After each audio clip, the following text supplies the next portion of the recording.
Many TV channels headlined a story yesterday about a despicable cover-up by Air India. A man in the business class on a New York Delhi flight unzipped his pants, flashed his private parts, and urinated over a fellow passenger. Mind you, a fellow passenger who is a 70-year-old woman. The distraught lady passenger called the air hostess and showed how her clothes, the clothes she was wearing, her shoes, her bag, all drenched in urine. The air hostess nonchalantly gave the lady napkins to wipe the urine that had not already soaked in. When she expressed her annoyance, she was given a pair of trousers and a disposable slipper. By the time the lady passenger came back from the washroom after changing into the airline trousers, the airline staff had put some white sheets on her urine-soaked wet seat and asked her to get back to the same seat. When she protested, saying that the place reeked of urine smell, she was given a narrow crew seat. She sat there for an hour. Then she was offered a relatively better seat, a steward's seat, which is equivalent to an economy class seat. She, a business class passenger, was made to travel on a steward's seat for the next 6 hours. They refused to give her a first class seat, which she says was very much vacant. The lady disembarked at Delhi with the airline trousers on and slippers on. The criminal in question coolly walked out of the airline with his bag. For Tata's Air India, it was as if nothing unusual had happened. The matter did not need to be reported to anyone. It was November 26. The concerned lady wrote to the chairman of the Tata Group, M. Chandrasekharan, the next day, 27th November, detailing the entire sequence of events. Tatas did not take any action in the matter for a month.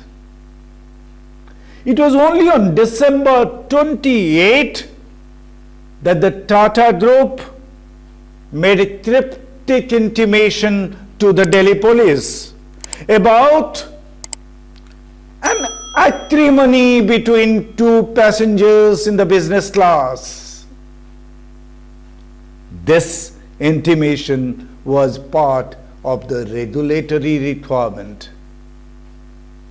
Had there been no mandatory requirement, perhaps this reference itself to the month-old incident would never have come to light at all.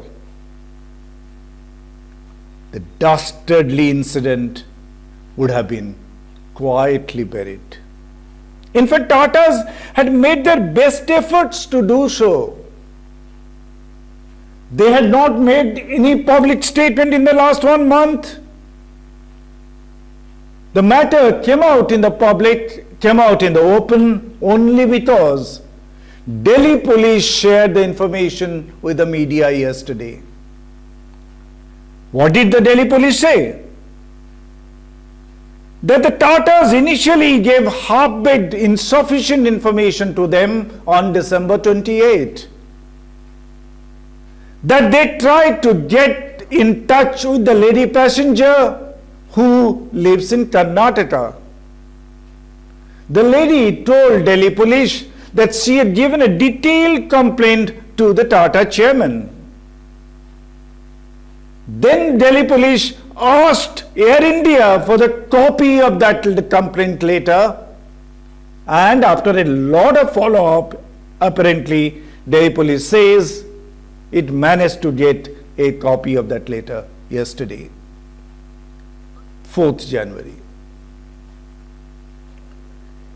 Last night, most TV channels made it a lead story. But what astounded me was that the TV channel mentioned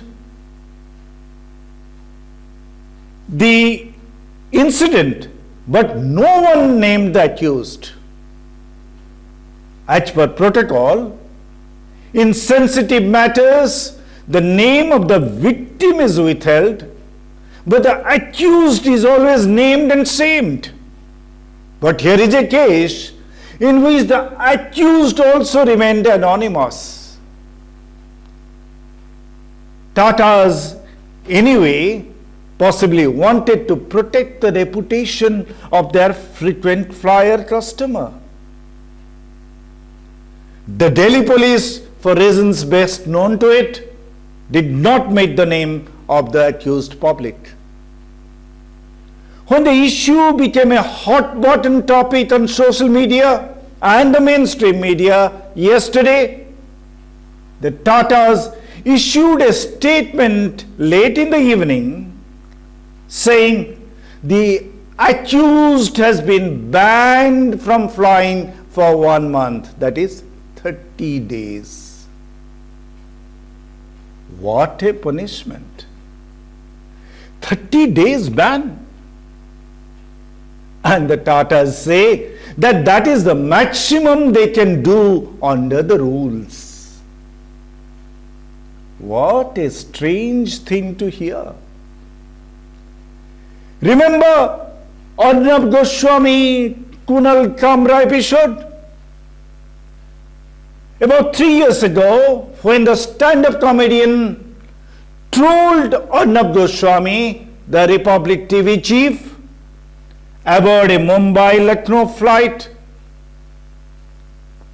the Indigo authorities promptly handed him a 6-month flight ban. Kunal Kamra was distraught.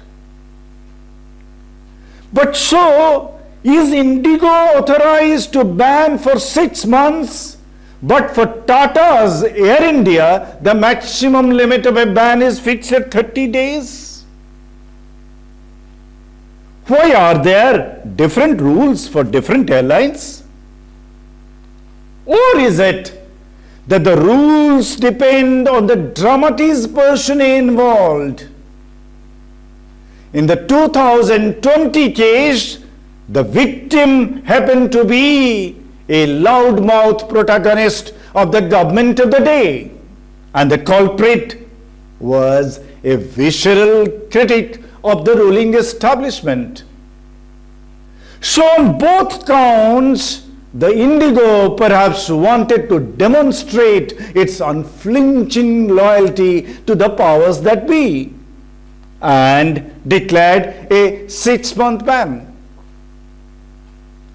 Possibly, I am imagining a situation, had the victim not been the high-profile Arnab Goswami, in other words, had the victim been a nondescript person, or just flip the same situation, had the victim been Arnab Goswami but the culprit been an unknown fellow, not the well-known critic Kunal Kamra, in both such situations, possibly the Indigo would have given him a 3-month ban.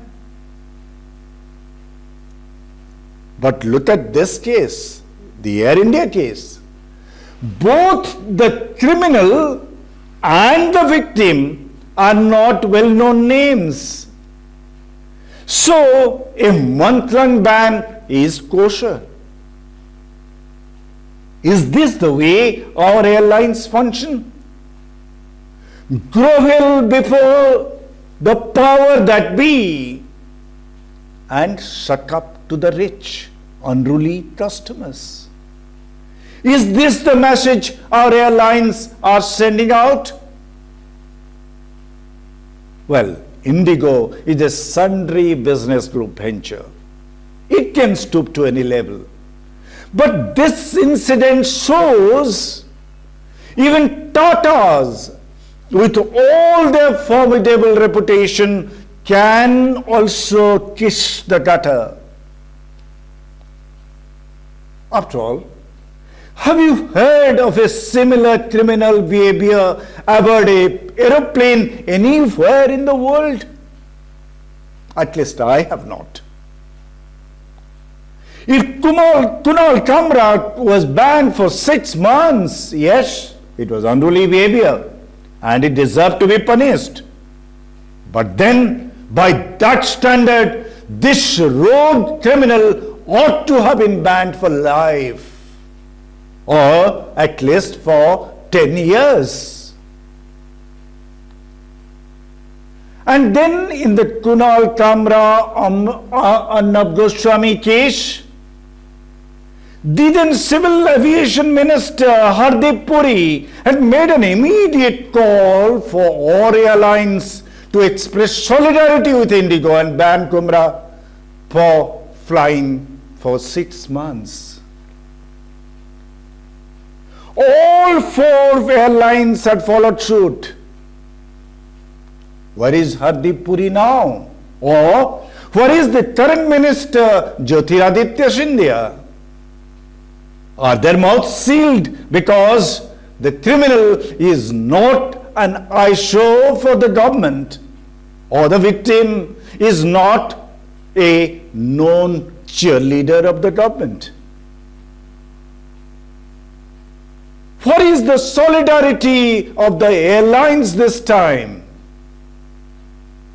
Are they waiting for the government signal? With such spineless institutions all around, we know we are all in a very, very difficult time. If we are not rich, or if we do not have connections to the corridors of power. When the ownership of Air India shifted from the floundering Indian state to the private hands, that too to the Tatas, a behemoth, the biggest corporate house in the country, everyone had thought the decadent airline would get a new lease of life. But how mistaken were we about it? Yesterday's revelation that Air India tried to protect a despicable criminal for more than a month tells us a different story. In fact, as per the version shared by Delhi police to a section of the media, both the Tatas and the criminal Shekhar Mishra, yes, the criminal's name is Shekhar Mishra. He is a businessman based in Mumbai. I scouted many English newspapers in the morning today to know more about the police version. I found the name of the criminal only in the Times of India. According to some newspaper reports, both Tatas and this criminal Mishra tried a lot to persuade the lady to accept compensation and withdraw the complaint, keep her mouth sealed. When she protested, when she refused, Tatas had no other option but to intimate the police as per the rules. Well, that rogue Shekhar Mishra is today accused of several serious charges. of drunken unruliness, of flushing private parts before a woman, of urinating in front of her and over her, such a man should be put away in prison for at least 10 years. And such a scoundrel is being protected by Tata-owned Air India.